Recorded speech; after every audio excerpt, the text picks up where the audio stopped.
વિદ્યાર્થી મિત્રો, પાઠ પહેલો, ભારતનો વારસો.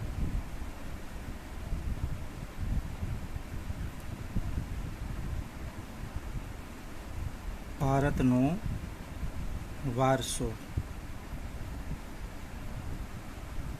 હવે આમાં આપણે આજે શીખીશું ભારત ભૂમિ અને તેના લોકો. આપણે શું શીખવાનું છે? ભારત ભૂમિ,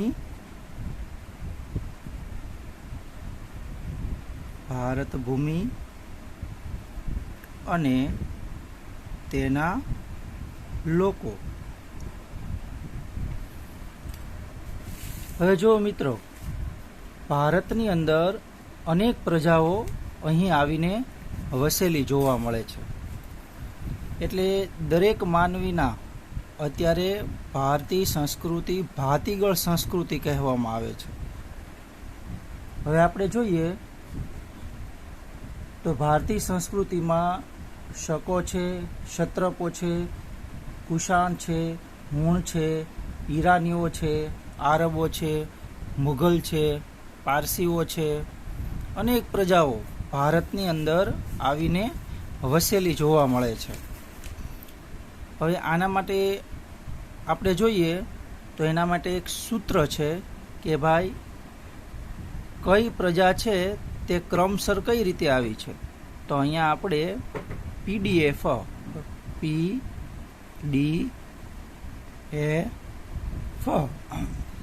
પી એટલે પ્રથમ કોણ આવ્યું હતું? તો કે ભાઈ પોર્ટુગીઝ લોકો આવ્યા હતા. ડી એટલે કોણ આવ્યું હતું? તો કંઈક ડચ લોકો આવ્યા હતા. એની પછી કોણ આવ્યું? તો કે ભાઈ અંગ્રેજો આવ્યા. અને એની પછી કોણ આવ્યું? તો કે ફ્રેન્ચો આવ્યા. આમ PDF એવું એક સૂત્ર છે, બરાબર. અને બીજી બધી પ્રજાઓ પણ ભારતની અંદર આવીને વસેલી જોવા મળે છે. આદિમાનવ ભારતમાં તેમજ પૂર્વ દક્ષિણ આફ્રિકામાં એક સાથે ઉત્પન્ન થયા હતા. આદિમાનવ છે તે ભારતમાં તેમજ પૂર્વ દક્ષિણ આફ્રિકામાં એક સાથે ઉત્પન્ન થયા હતા. ભાતીગળ વારસા અને સમૃદ્ધિના આકર્ષણના કારણે ભારતની અંદર સમૃદ્ધિ એટલી બધી હતી કે જેથી કરીને ઘણી બધી પ્રજાઓ છે તે ભારતની અંદર વેપાર કરવાના અર્થે આવી હતી. તો એ આપણે જોઈએ છીએ કે ભાઈ પોર્ટુગીઝ લોકો, ડચ લોકો, અંગ્રેજો અને ફ્રેન્ચો તેમજ બીજી બધી પ્રજાઓ છે, શકો છે, ક્ષત્રપો છે, આર્યો છે, દ્રવિડો છે. તો આ બધી પ્રજાઓ છે એ પણ ભાતીગળ સંસ્કૃતિની અંદર સ્થાન ધરાવતી હતી. ભારતમાં દ્રવિડ પ્રજાની ગણના પ્રાચીનતમ પ્રજા તરીકે થતી હતી. દ્રવિડ પ્રજાની ગણના છે તે પ્રાચીનતમ પ્રજા તરીકે થતી હતી. હવે જુઓ મિત્રો, આપણે ધોરણ 8 અને 9મા ધોરણની અંદર નકશા શીખી ગયા છીએ. અહીંયા આપણે આજે આ પ્રજાઓ છે તે કઈ દિશામાંથી આવેલી છે, તેમના લક્ષણો શું હતા, એ આપણે આજે અહીંયા જોવાનું છે. તો આપણે શરૂઆત કરીએ તો આપણે જોઈ શકીએ છીએ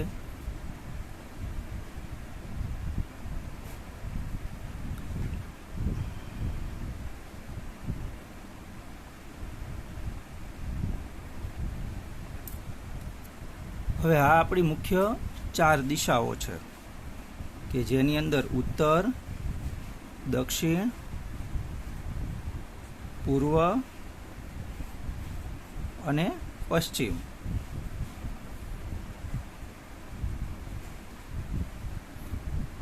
બીજી 4 દિશાઓ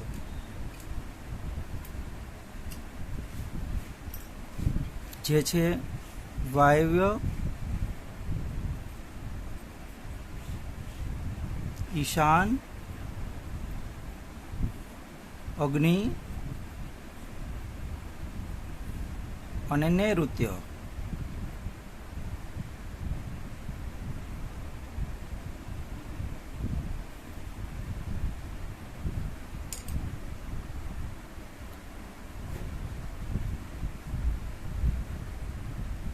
હવે આ આપણે 4 દિશાઓ જોઈ, બીજી 4 દિશાઓ, એટલે કે કુલ આપણે 8 દિશાઓ જોઈ.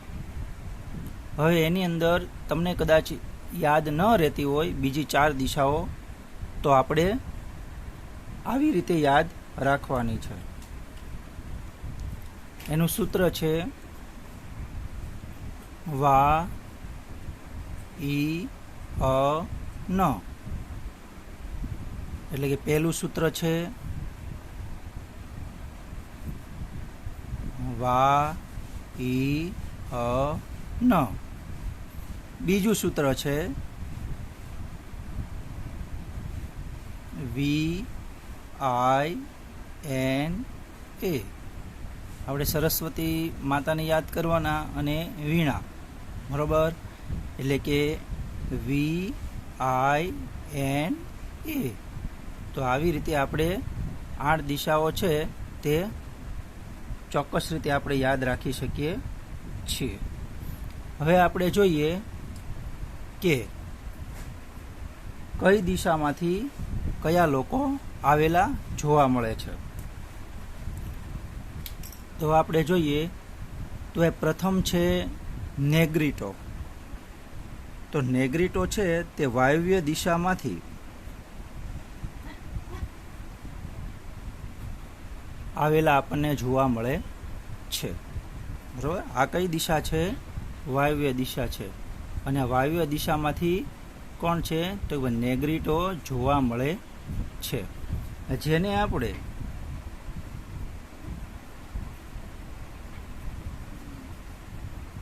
હબસી પ્રજા, બરાબર, જેને આપણે હબસી પ્રજાના નામે પણ ઓળખીએ છીએ, બરાબર? અને બીજું નામ છે તેનું નિગ્રો. કઈ પ્રજા છે? નિગ્રો, જેને આપણે બીજું નિગ્રોના નામે પણ ઓળખીએ છીએ. હવે આ પ્રજા છે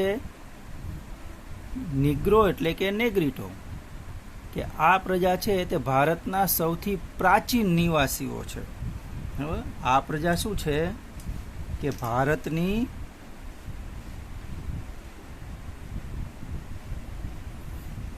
પ્રાચીન નિવાસી. આ પ્રજા શું છે? ભારતની પ્રાચીન નિવાસી પ્રજા છે, બરાબર? કઈ દિશામાંથી આવેલી જણાય છે? તો ભાઈ આપણે જોયું કે વાયવ્ય દિશામાંથી આવેલી જણાય છે, બરાબર? હવે એના આપણે લક્ષણો જોઈએ. તો એ કેવા હતા? તો ભાઈ તેમનો રંગ છે, બરાબર, તે શ્યામ હતો. કેવા રંગના હતા? શ્યામ રંગના હતા. તે 4 થી 5 ફૂટ ઊંચા હતા. 4 થી 5 ફૂટ ઊંચા હતા. અને તેમના વાળ કેવા હતા? વાંકડિયા વાળ હતા, બરાબર? એમના રંગ કેવો? રંગ છે તે શ્યામ હતો. 4 થી 5 ફૂટ ઊંચા હતા અને તેમના વાંકડિયા વાળ હતા, બરાબર? અને આપણે એને આપણે હબસી અથવા નિગ્રો પ્રજા તરીકે પણ ઓળખીએ છીએ. અને પ્રાચીન નિવાસી છે, બરાબર? ભારતની સૌથી પ્રાચીન નિવાસીઓ નેગ્રીટો તરીકે ઓળખવામાં આવે છે. હવે આપણે જોઈએ અગ્નિ દિશા. તો અગ્નિ દિશામાંથી ઓસ્ટ્રેલોઇડ પ્રજા. અગ્નિ દિશામાંથી કોણ આવેલું જણાય છે? તો ભાઈ ઓસ્ટ્રેલોઇડ.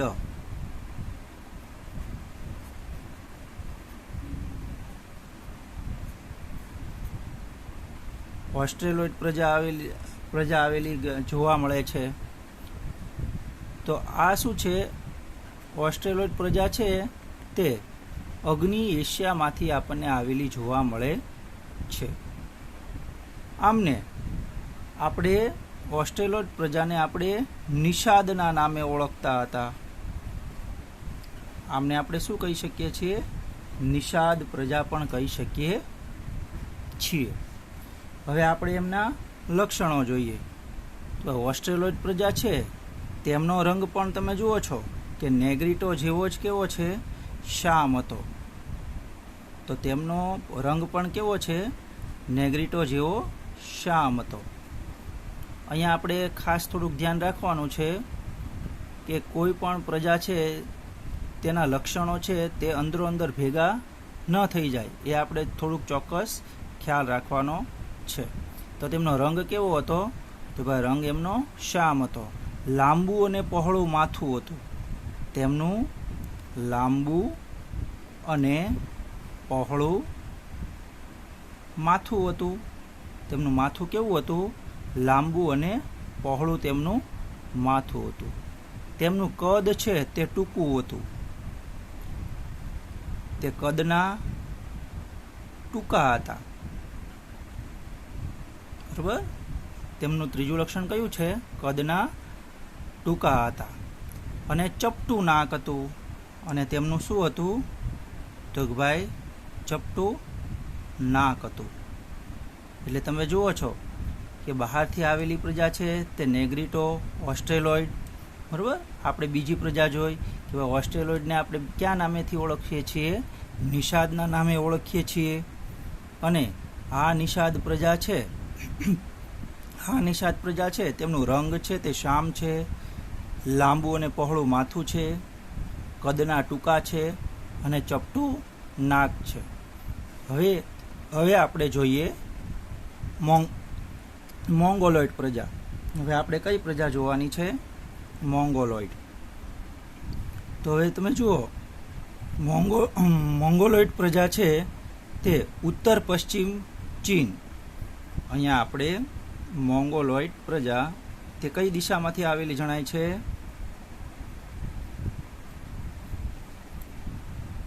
ઉત્તર પશ્ચિમ ચીન. ઉત્તર પશ્ચિમ ચીન દિશામાંથી આપણને જોવા મળે છે. આ પ્રજા છે તેમના શારીરિક લક્ષણો કેવા હતા? તો હવે આપણે તેમના શારીરિક લક્ષણો જોઈએ. તેમના શારીરિક લક્ષણોમાં આપણે જોઈએ તો એક ભાઈ તેમનો વર્ણ કેવો હતો? તો ભાઈ પીળો વર્ણ હતો. તેમનો પીળો વર્ણ હતો એટલે એમને કિરાતના નામે ઓળખાય છે. બરાબર. તેમનો પીળો વર્ણ હોવાથી તેમને કિરાતના નામે પણ ઓળખવામાં આવે છે. બીજું તો ભાઈ તેમનો ચહેરો કેવો હતો? તો ભાઈ ચહેરો છે તે ચપટો હતો. તેમનું શું હતું? ચહેરો ચપટો હતો. હવે અહીંયા આપણે જોઈ શકીએ છીએ કે ઓસ્ટ્રેલોઇડની અંદર આપણે છે તે ચપટું નાક છે અને ચપટો ચહેરો શેમાં આવે છે? તો ભાઈ મોંગોલોઇડ પ્રજાનું લક્ષણ છે. ઉપસેલા ગાલ હતા. તેમના ઉપસેલા ગાલ જોવા મળે છે. બદામ આકારની આંખો અને બદામ આકારની આંખો જોવા મળે છે. એટલે મોંગોલોઇડ પ્રજા છે તે ઉત્તર પશ્ચિમ ચીનમાંથી આપણને આવેલી જોવા મળે છે. તેમનો પીળો વર્ણ એટલે કે એમને બરોબર કિરાતના નામે ઓળખવામાં આવતા હતા. ચહેરો છે તે તેમનો કેવો હતો? તો ભાઈ ચપટો હતો. ઉપસેલા ગાલ હતા અને બદામ આકારની આંખો હતી. હવે આપણે અન્ય પ્રજાઓ છે તે પણ ભારતની અંદર આવીને વસેલી જોવા મળે છે. તો આપણે જે ઉપરનો જે આપણે નકશો ગોઠવીએ તો એની ઉપરનો જે ભાગ છે બરોબર, ઉપરનો ભાગ છે તેને આપણે મધ્ય એશિયા કહીશું. શું કહીશું? મધ્ય એશિયા કહીશું. તો આ મધ્ય એશિયા છે ત્યાંથી કઈ પ્રજા આવેલી છે? તો એમાં આપણે જોઈએ છીએ કે બરોબર અલ્પાઇન, આર્મેનોઇડ,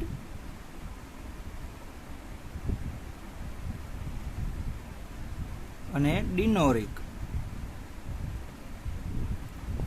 અલ્પાઇન, આર્મેનોઇડ અને ડિનોરિક આ પ્રજા છે તે ભારતની અંદર મધ્ય એશિયામાંથી આવેલી જોવા મળે છે. આ પ્રજાઓ છે તે ત્રણેય પ્રજા છે તે કેવા? તો ભાઈ આ ત્રણેય પ્રજાઓ છે તે એક સમાન ગુણધર્મ ધરાવતી હતી.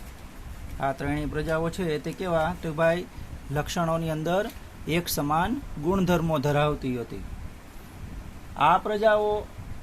આ પ્રજાના અંશો છે તે મહારાષ્ટ્ર, બંગાળ, ઓડિશા અને ગુજરાત. કઈ જગ્યાએ?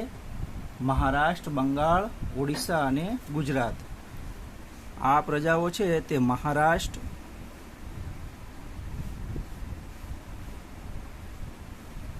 ઓડિશા, બંગાળ, ગુજરાત, ખાસ કરીને સૌરાષ્ટ્ર, ખાસ કરીને શેમાં? સૌરાષ્ટ્રમાં જોવા મળે છે. તો આ પ્રજાઓ છે અલ્પાઇન પ્રજા, આર્મેનોઇડ અને ડિનોરિક. એમના લક્ષણો કેવા છે? ત્રણેયના એક સરખા જોવા મળતા હતા. અને એ પ્રજાઓ આ ભાતીગળ સંસ્કૃતિની અંદર ક્યાં ક્યાં જોવા મળે છે?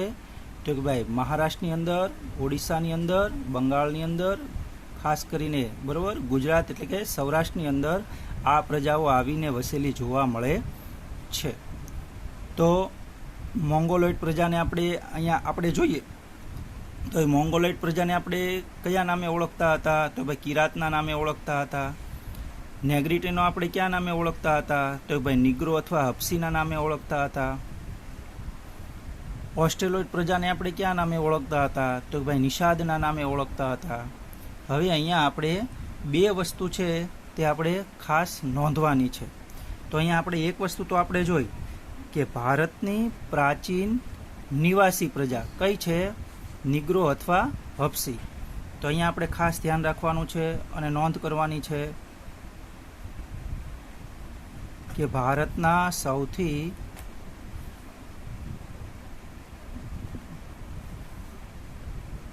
પ્રાચીન નિવાસીઓ. તો ભારતના સૌથી પ્રાચીન નિવાસીઓ શું છે? કોણ છે? તો ભાઈ નેગ્રીટો. ખાસ યાદ રાખવાનું છે, નેગ્રીટોને આપણે શું કહીએ છીએ? હપ્સી પ્રજા અથવા નિગ્રો પ્રજા પણ કહીએ છીએ. બરાબર? એટલે ભારતના કોણ છે? સૌથી પ્રાચીન નિવાસી છે. એટલે અહીંયા આપણે છે તે અલગ પેનથી અંડરલાઈન કરું છું. બરાબર? જેથી કરીને તમને ખાસ ખ્યાલ આવે. હવે આ સેકન્ડ છે તે આપણે બીજું શું યાદ રાખવાનું છે? તો ભાઈ ભારતની પ્રાચીનતમ પ્રજા, ભારતની પ્રાચીનતમ પ્રજા. બરાબર? તો ભારતની પ્રાચીનતમ પ્રજા કોણ છે? તો ભાઈ તે છે દ્રવિડ. બરાબર? એટલે આપણે આ પણ ખાસ યાદ રાખવાનું છે કે ભારતની પ્રાચીનતમ પ્રજા એટલે કોણ છે? દ્રવિડો. તો અહીંયા આપણે ભારત ભૂમિ અને તેના લોકો વિશે માહિતી મેળવી.